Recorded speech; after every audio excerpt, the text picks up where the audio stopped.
तो आज की वीडियो टॉपिक को हम लोग स्टार्ट करते हैं। और जैसा कि आप सभी जानते ही हैं कि आंगनबाड़ी सेविका और सहायिका का जो कार्य है वह कौन कौन से हैं। तो चलिए हम इसको और भी डीपली और भी अच्छी तरह से हम इसको जानने का प्रयास करते हैं और समझते हैं। तो आज का वीडियो मुख्य रूप से इसी बातों को कवर किया गया है कि आंगनबाड़ी सेविका और सहायिका का जो कार्य है वह कौन कौन से हैं। तो चलिए हम लोग इसको अच्छी तरह से जानते हैं। तो देखिए, सबसे पहले हम लोग बात करेंगे आंगनबाड़ी सेविका का। तो यहाँ पर देख सकते हैं हमने कवर किया है आंगनबाड़ी सेविका का। तो सबसे पहले देखिए इसका होता है क्या, चुनाव। तो आंगनबाड़ी सेविका चुनी जाने वाली महिला गांव की ही होनी चाहिए। उनकी शैक्षणिक योग्यता 8वीं कक्षा या इससे अधिक होनी चाहिए। सेविका के चुनाव के समय ध्यान दिया जाता है कि वह अपने दायित्व को निभाने में सक्षम हो, उसे बच्चों के साथ काम करना पसंद हो और समुदाय से उसका अच्छा संबंध हो। तो उसका जो है कि जो भी सेविका बनेंगी उसका जो है कि अच्छे करेक्टर की हो और बच्चों को प्यार दुलार करे और बच्चों से उनका लगाव हो, बच्चों को अच्छी तरह से वह शिक्षा दे सके। तो बच्चे का जो है ओवरऑल डेवलपमेंट जो है, बच्चों का जो सर्वांगीण विकास है वह अच्छी तरह से करने में सक्षम हो और उसको जानकारी अच्छी हो। विभिन्न जो सब्जेक्ट है, जो पढ़ाने का तरह तरह की तकनीक है, अलग अलग तरह के मेथड के द्वारा पढ़ाया जाता है, वो सारी जानकारी उनको होनी चाहिए। और बच्चों देखिए डिफरेंट टाइप ऑफ चिल्ड्रेंस, तो मतलब अलग अलग तरह के जो बच्चे होते हैं उनकी सोच और उनकी समझ अलग अलग होती है। तो उसको जो है कि अलग बच्चे को किस तरह से हमको मतलब समझना है, तो ये सारी जानकारी उनको हो और ये सब बातों पर ध्यान देते हुए उनका चयन किया जाता है। तो हालांकि जो अभी पिछले कई बार में हम लोगों ने चयन प्रक्रिया देखी है तो ये अंकों के आधार पर किया जाता रहा है, लेकिन इन चीज़ों पर भी ध्यान देना चाहिए कि उनकी समझ कैसी है, वो कैसे सोचती हैं, बच्चों के प्रति उनका किस तरह से व्यवहार है, ये सारी बातों पर भी ध्यान होना चाहिए। तो चलिए, ये तो हो गया चुनाव से संबंधित। अब उसके बाद है प्रशिक्षण। चुनाव के बाद आंगनबाड़ी सेविका का 3 महीने का प्रशिक्षण आंगनबाड़ी कार्यकर्ता प्रशिक्षण केंद्र पर होता है। कार्य करते हुए 2 वर्ष हो जाने पर उन्हें एक पुनःचर्या प्रशिक्षण पाठ्यक्रम के लिए जाना पड़ता है। इस प्रशिक्षण की अवधि 2 हफ्तों की होती है। तो इसका जो है कि 3 महीने का जो ट्रेनिंग है, ट्रेनिंग के समय आंगनबाड़ी के अलग अलग गतिविधियों के बारे में बताया जाता है, कैसे काम किया जाता है, कैसे काम करना है, किस तरह से, या जो भी भोजन का मेन्यू है वो सारी जानकारी दी जाती है। और जो भी रजिस्टर है जो आंगनबाड़ी केंद्र पर लिखी जाती है उस रजिस्टर के बारे में भी वहाँ पर अच्छी तरह से बताया जाता है। तो ये सारी बातें प्रशिक्षण के दौरान बताई जाती है। और तो ये प्रशिक्षण जो होता है आवासीय प्रशिक्षण होता है अधिक दूरी रहने पर, और खास करके जो हम लोग यदि पूर्णिया प्रमंडल की बात करें तो इसका जो अभी केंद्र है प्रशिक्षण का ये पूर्णिया में ही है, तो वहाँ पर दिया जाता है। तो इसका जो है कि अगला हम लोग देखते हैं कार्य। प्रशिक्षण प्राप्त करने के बाद आंगनबाड़ी सेविका को निम्नलिखित कार्य करने होते हैं। अब देखिए, ये तो हो गया प्रशिक्षण और चुनाव से संबंधित जो बातें हैं। अब हम लोग इसके कार्य के बारे में जानेंगे। आंगनबाड़ी सेविका को सर्वप्रथम अपनी सेवाओं के निष्पादन के लिए अपने पोषक क्षेत्र का नजरी नक्शा सर्वेक्षण द्वारा लाभार्थियों की सूची बनाना होता है। तो आप लोग जैसे भी ट्रेनिंग करके आए होंगे, सबसे पहले आप लोगों को ऑफिस में जब योगदान लिए या ज्वाइनिंग किए तो उसके बाद आप लोगों को बताया गया होगा कि आप लोग जो है सर्वे पंजी तैयार कीजिए। तो ये बातें यहाँ पर आप लोग देख सकते हैं कि सर्वे पंजी, सर्वे रजिस्टर बनाना और उसका नजरी नक्शा तैयार करना, जो आंगनबाड़ी का जो मैपिंग होता है, जो नक्शा तैयार किया जाता है कि कहाँ पर आंगनबाड़ी केंद्र है और गाँव जो है किस तरह से बसा हुआ है। तो ये आप लोग समझ गए। उसके बाद जन्म और मृत्यु का पंजीकरण, लाभार्थियों की सूची एवं आंगनबाड़ी केंद्र पर दी जाने वाले सेवाओं की सूचना के प्रदर्शन के साथ आंगनबाड़ी केंद्र पर साइन बोर्ड भवन के बाहर प्रमुखता से लगाया जाना इनका प्रमुख कार्य है। अब देखिए दूसरी ये, तो सबसे पहले तो हम लोग क्या किए, सर्वे पंजी बनाए। उसके बाद हम लोग क्या करेंगे, एक बोर्ड बनाएंगे या बनाए होंगे, और वह बोर्ड कहाँ रहता है, आंगनबाड़ी के मुख्य द्वार पर रहता है। जो आंगनबाड़ी का जो फ्रंट है, गेट है, वहाँ पर रहता है, ताकि यहाँ पे साफ साफ दिखे कि यहाँ पर आंगनबाड़ी केंद्र का संचालन होता है और उसमें केंद्र कोड और सेविका सहायिका का नाम लिखा रहता है। तो ये बातें निकल कर आई। अब देखिए इसके बाद है समेकित बाल विकास सेवा कार्यक्रम अंतर्गत आंगनबाड़ी केंद्र पर लाभुकों को सेवाएं उपलब्ध कराने संबंधी कार्य। ये तो हो गया आपको कौन सी समेकित बाल विकास सेवा योजना के योजना के क्रियान्वयन हेतु योजना का निर्माण, ये निर्माण संबंधी कार्य हो गया। ये हो गया निर्माण संबंधी कार्य कि आपको सर्वे करना है या आपको बोर्ड लगाना है, और आंगनबाड़ी का मोहर भी इसी दौरान बना लिया जाता है ताकि किसी भी प्रकार का निकासी हो तो वो आसानी से हो जाए, और खाता खुलवाने का भी जो इसमें एडिशनल में दिया हुआ है, इसमें नहीं दिया हुआ है, तो वो सब भी बातें हम लोगों ने देखा था, सीखा था और बहुत दीदी ने किया भी था। तो अब हम लोग देखेंगे कि अब लाभुकों के लिए क्या क्या सेवाएं उपलब्ध कराई गई थी। अब देखिए आंगनबाड़ी केंद्र पर साफ सफाई,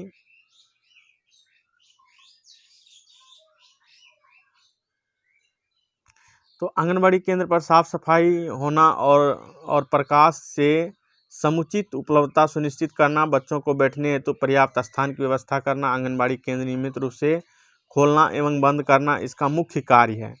तो आंगनबाड़ी केंद्र का जो है साफ सफाई हो गया, जो आंगनबाड़ी का जो भवन है उसको किस तरह से हम लोगों को साफ सफाई करना है, बच्चों को बैठने के लिए पर्याप्त स्थान और की व्यवस्था और नियमित रूप से उसको खोलना और बंद करना, इसका जो है कि मुख्य कार्य है। तो अगले पॉइंट में हम लोग देखते हैं नियमित रूप से केंद्र पर पोशाक में उपस्थित होना। तो कई बार हम लोगों ने पिछले वीडियो में भी कवर किया था कि जिस तरह से विजिट हो रहा था, जो ICDS डिपार्टमेंट हो या फिर राज्य सरकार के द्वारा गठित कमेटी के द्वारा हो, तो वहाँ पर जो इसकी बातें निकल कर आई थी कि बहुत जगह पर सेविका दीदी अपने पोशाक में नहीं रहती थी, तो वहाँ पर भी स्पष्टीकरण की बातें हुई। तो पोशाक में सभी को रहना है, जैसा कि यहाँ पर भी आप लोग देख सकते हैं। प्री स्कूल किट्स, अब देखिए प्री स्कूल क्या है कि स्कूल पूर्व जो है बच्चे का किट्स है, जैसे खेलने के लिए बॉल हो गया या तरह तरह की गतिविधि करने के लिए, तो आप लोगों को बाल विकास परियोजना के द्वारा बहुत सारे किट्स उपलब्ध होंगे और उससे बच्चों का ECC के माध्यम से जो एक्टिविटी करा करके उसके सर्वांगीण विकास में आप लोग मदद कर सकते हैं। तो ये उपलब्ध हो गया। उसके बाद है पोस्टर, तो पोस्टर को यहाँ पर आंगनबाड़ी केंद्रों के अंदर में आप लगा सकते हैं। बर्तन, चटाई, दरी इत्यादि केंद्र पर रख रखाव सेविका एवं सहायिका के संयुक्त दायित्व होता है। तो ये सारी चीज़ें जो है सेविका और सहायिका का संयुक्त रूप से इसमें योगदान होता है, दायित्व होता है कि इसको अच्छी तरह से हम लोग देख रेख कैसे करें। अब देखिए प्रतिदिन 3 से 6 वर्ष के सभी पंजीकृत बच्चों को केंद्र पर स्कूल पूर्व शिक्षा प्रदान करना। तो 3 से 6 वर्ष के जो बच्चे हैं उसको तरह तरह की गतिविधि के माध्यम से बच्चों को शिक्षा देना, ये इनका मुख्य कार्य है। प्रतिदिन नियमित रूप से बच्चों तथा बड़ों के लिए वजन मशीन रखना तथा 0 से 5 वर्ष तक के सभी बच्चों का प्रत्येक माह वजन लेकर WHO वृद्धि निगरानी पंजी में संधारित करना तथा आवश्यकता अनुसार बच्चे के माता पिता एवं अभिभावक को उचित परामर्श देना। अब देखिए 0 से 5 साल का जो बच्चा है उसका जो है कि वजन नियमित यहाँ पर जैसे लिखा हुआ है कि प्रत्येक माह, तो प्रत्येक माह उसका वजन करना है और WHO वृद्धि निगरानी का जो रजिस्टर है उसमें एंट्री करना है। और ये अभी तो आप लोग पोषण ट्रैकर में भी एंट्री कर रहे हैं, तो वहाँ पे भी उसको एंट्री कर दीजिएगा तो ज़्यादा अच्छा रहेगा। और जो यहाँ पर बच्चों का जो पोषण स्तर बनेगा, यदि ज़्यादा बच्चे ज़्यादा कमज़ोर हैं तो उसके माता पिता को उस बच्चे के देख रेख के लिए उचित सलाह देना भी इसका मुख्य कार्य है। तो चलिए अगला देखते हैं। माताओं और शिशुओं को उचित देखभाल एवं परामर्श देना, स्तनपान को बढ़ावा देना, किशोरी बालिकाओं, महिलाओं एवं समुदाय को स्वास्थ्य एवं पोषण शिक्षा देना, गर्भवती महिलाओं को प्रसव से संबंधित सलाह देना, सामुदायिक बैठक एवं गृह भ्रमण द्वारा बच्चों एवं महिलाओं के पोषण, स्वास्थ्य, साफ सफाई इत्यादि विषयों पर उचित परामर्श देना। तो यहाँ पर आप देख सकते हैं कि जो माता हैं, जो शिशु हैं, उसका देख रेख के लिए, देखभाल के लिए परामर्श देना है। और स्तनपान को जो बच्चे को जो है, छोटे बच्चे जो हैं जो स्तनपान कर रहे हैं तो उसे सिर्फ माँ का ही दूध पिलाना चाहिए, जिससे कि बच्चों का पोषण स्तर अच्छा हो। और इसमें एक बातें और भी है कि जो बच्चे पहले और दूसरे बच्चे के की जन्म की जो डिफरेंसेस हैं, जो जन्म के बीच जो अंतर होना चाहिए उसको भी बताना चाहिए कि पहला और दूसरे बच्चे के जन्म के बीच में अंतर कम से कम 3 वर्ष का होना चाहिए, तो बच्चे का पोषण कभी कभी भी बच्चे कुपोषित नहीं होगा। तो ये सलाह देना है किशोरी को कैसे साफ सफाई रखना है, जैसे महिलाओं को भी स्वास्थ्य से संबंधित, खान पान से संबंधित, और गर्भवती को तो विशेष प्रसव पूर्व सलाह देना ही है। इसके लिए क्या करना है कि सामुदायिक बैठक करना है, गृह भ्रमण करना है, जो कि आप सभी करते ही हैं, गृह भ्रमण करते हैं और इससे संबंधित बहुत सारे टिप्स देते हैं। गोद भराई होता है या अन्नप्राशन होता है, उसमें बहुत सारी जानकारी आप लोग बच्चे के माता पिता और गर्भवती दीदी को आप लोग शेयर भी करते हैं। तो ये सभी बातें हैं।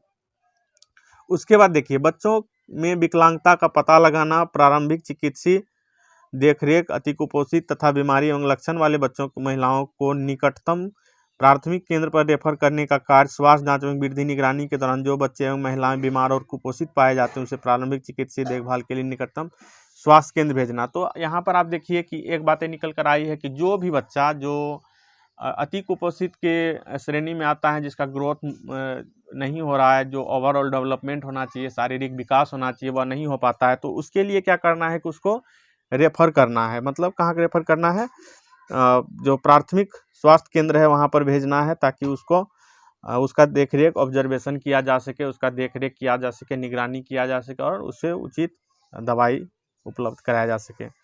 तो ये बातें यहाँ पर हम लोग देखे हैं। टीकाकरण एवं स्वास्थ्य जांच हेतु ड्यू लिस्ट तैयार करना, केंद्र के पोषण क्षेत्र के सभी बच्चों, गर्भवती महिलाओं को नियमित रूप से टीकाकरण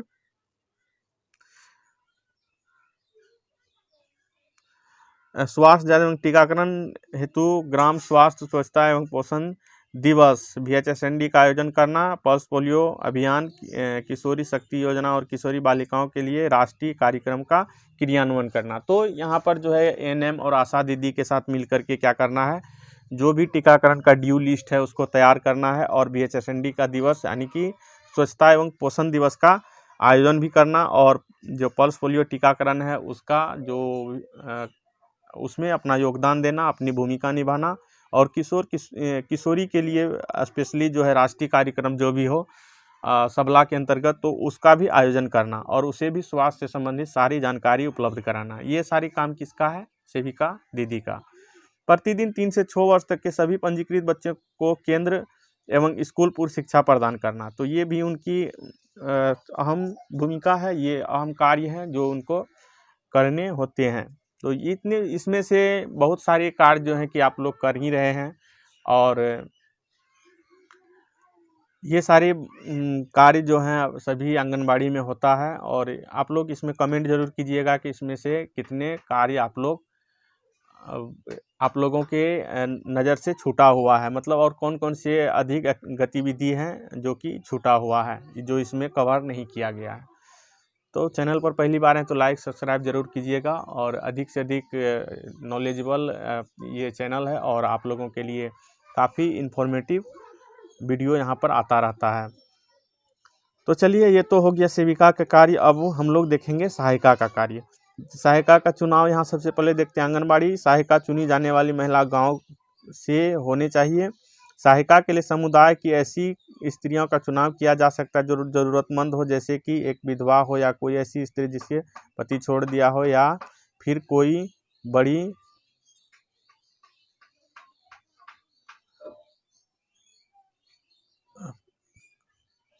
यहाँ पर कुछ मिस्टेक है, जो यहाँ पर ये सारी बातें आप लोग देख सकते हैं कि इसके चुनाव में दिया गया है। महिलाएं यहाँ पर देखिए, आंगनबाड़ी सहायिका का प्रशिक्षण 10 प्रशिक्षण पे आ गए हैं। यहाँ पर शायद पढ़ी लिखी महिला यहाँ पर लिखा हुआ था, जो कि यहाँ पर मिस्टेक हो गया है। और चलिए, हम लोग ये समझ गए कि जो मतलब विधवा हो या किसको पति छोड़ दिया हो, या कोई अच्छी पढ़ी लिखी समझ वाली दीदी होनी चाहिए। तो चलिए, इसका हम लोग देख सकते हैं प्रशिक्षण। आंगनबाड़ी सहायिका का प्रशिक्षण 10 कार्य दिवस का होता है। इसके पश्चात जब सहायिका को कार्य करते हुए 2 वर्ष हो जाता है, पुनचर्या प्रशिक्षण पाठ्यक्रम के लिए भेजा जाता है। यह प्रशिक्षण 1 हफ्ते का होता है। तो ये हम लोग यहाँ पर देख सकते हैं।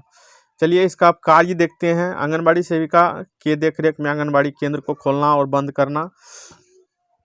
आंगनबाड़ी सेविका के बीमार होने या छुट्टी पर जाने पर उसके सभी कार्यों एवं दायित्वों को निभाना, ये इसका दूसरा पॉइंट हो गया। बैठकों एवं अन्य कार्यक्रमों में उपस्थित होने के लिए लाभार्थियों, माता पिता एवं अन्य व्यक्तियों को सूचित करना, इसका तीसरा पॉइंट हो गया। THR वितरण दिवस के दिन लाभुकों को बुलाना, इसका ये पॉइंट हो गया। छोटे बच्चों को घरों से लाना और छोड़ना, इसका अगला पॉइंट हो गया। बच्चों की साफ सफाई का ध्यान रखना, पानी उबाल कर रखना, ये सारी बातें जो है सहायिका दीदी के लिए है। तो यहाँ पर जो सेविका और सहायिका के बीच में अच्छी तालमेल होनी चाहिए, अच्छी दोनों की बाउंडेशन होनी चाहिए, ताकि सब एक दूसरे को समझ सके और एक दूसरे से मिल कर के काम कर सके। तो बहुत जब आंगनबाड़ी केंद्रों पे देखा जाता है कि जो सेविका होती है वह सहायिका की बुराई करती हैं या सहायिका के बारे में बोलती हैं, और सहायिका जो है कि सेवा, मतलब दोनों में अच्छी बाउंडेशन नहीं हो पाता है, तालमेल नहीं हो पाता है। तो ऐसे में जो है कि काम करना थोड़ा सा मुश्किल हो जाता है। इसीलिए जितने भी सेविका और सहायिका दीदी हैं सभी एक दूसरे से तालमेल बना करके रखिए, क्योंकि आप दोनों ही सर्वे सर्वा हैं। जो आपके आंगनबाड़ी केंद्र है वो आपका स्कूल है, और आप दोनों ही उसके जो हैं कर्ता धर्ता सब कहा जाए तो कोई बुराई नहीं है, कि आप लोगों के अंदर ही वो स्कूल है। आपको सारी गतिविधि करना है और अपने समाज को जो है कि आगे बढ़ाने के लिए आप दोनों ही महत्वपूर्ण योगदान निभा सकती हैं, क्योंकि आप जो बच्चे को जो शिक्षा देंगे वो बच्चे कल होकर के बड़े होंगे, और आप यदि अच्छे उसके संवेगात्मक विकास है, यानी अच्छी जानकारी उसको अच्छी तरह से उसका समझिए कि देख रेख कर लिए, तो कल हो के वही अच्छा नागरिक बनेगा, अच्छा इंसान बनेगा, और अपने समाज को आगे बढ़ाने में वो अपनी भूमिका निभा पाएगा। तो इसलिए आप दोनों जो है सेविका और सहायिका अच्छी तरह से अपना तालमेल बनाए रखिए और अच्छी तरह से काम कीजिए। तो वीडियो कैसा लगा कमेंट जरूर कीजिएगा, और चैनल पर पहली बार आए तो चैनल को सब्सक्राइब कर लीजिए। तो आज की इस वीडियो में बस इतना ही। सभी सेविका सहायिका को धन्यवाद, और वीडियो ज़रूर देखिएगा और अधिक से अधिक दीदी तक शेयर कीजिएगा। तो फिर नए टॉपिक के साथ आएंगे, तब तक के लिए धन्यवाद।